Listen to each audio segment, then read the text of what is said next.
There is a scholarship called Transformer Scholarship, যেটা হচ্ছে bond university থেকে প্রোভাইড করতেছে। এটার অ্যাপ্লিকেশন পিরিয়ড শুরু হয়ে গেছে অলরেডি।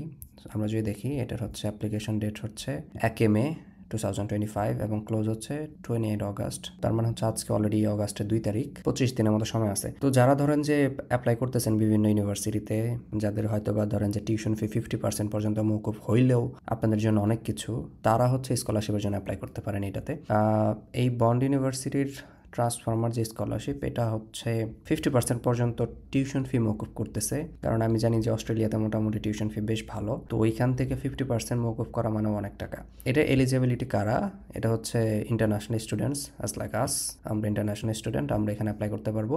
এবং এটা ভ্যালু কি দিবে? এটা হচ্ছে 50% পর্যন্ত টিউশন ফি মৌকুফ করবে আন্ডার গ্রাড স্টুডেন্টদের জন্য, যদিও হচ্ছে যদি মেডিকেল প্রোগ্রাম অ্যাপ্লাই করেন তাদের জন্য না, এবং হচ্ছে পোস্ট গ্রাজুয়েট মানে মাস্টার্স ডিগ্রির জন্য, বাট রিসার্চ বা পিএইচডি ডিগ্রির জন্য না। তার মানে হচ্ছে 50% পর্যন্ত টিউশন ফি মৌকুফ করবে আন্ডার গ্রাজুয়েটের সকল প্রোগ্রামকে প্লাস মাস্টার্সের সকল প্রোগ্রামকে। পরে হচ্ছে এখানে অনেকগুলো কোয়েশ্চেনের অ্যান্সার দেওয়া আছে, যে মানে আমার সামনে ইনফরমেশনটা আসলে জন্য আমি ভাবলাম যে আপনাদের সাথে একটু কনভে করি, ইনফরমেশনটা শেয়ার করি, যেন হয়তো বা কারো কাজে আসতে পারে। আমি একদম ইন ডেপথ এত কিছু জানি না, তো এই বিষয়ে যদি আমাকে কেউ ইনবক্স করেন আমি হয়তো বা আপনাদেরকে সকল অ্যান্সার দিতে পারবো না, বাট এইখানে সকল ধরনের ইনফরমেশন দেওয়া আছে।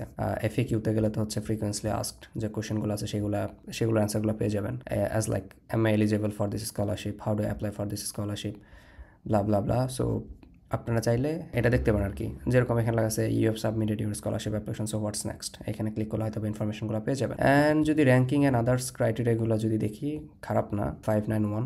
মাস্টার্সের জন্য দেখলাম বেশ কিছু প্রোগ্রাম এখানে আছে, যেটা দেখতেছিলাম engineering and civil and structural নামে একটা প্রোগ্রাম, ওইটার আর কি মানে অলরাইট। এখানে যদি দেখি মোটামুটি মাস্টার্সে প্লাস ব্যাচেলরে বেশ ভালো ডিপার্টমেন্টই আছে। আপনারা হচ্ছে এখানে ইন ডিটেইলে আরও একটু পড়াশোনা করে অ্যাপ্লাই করতে পারেন। Good luck.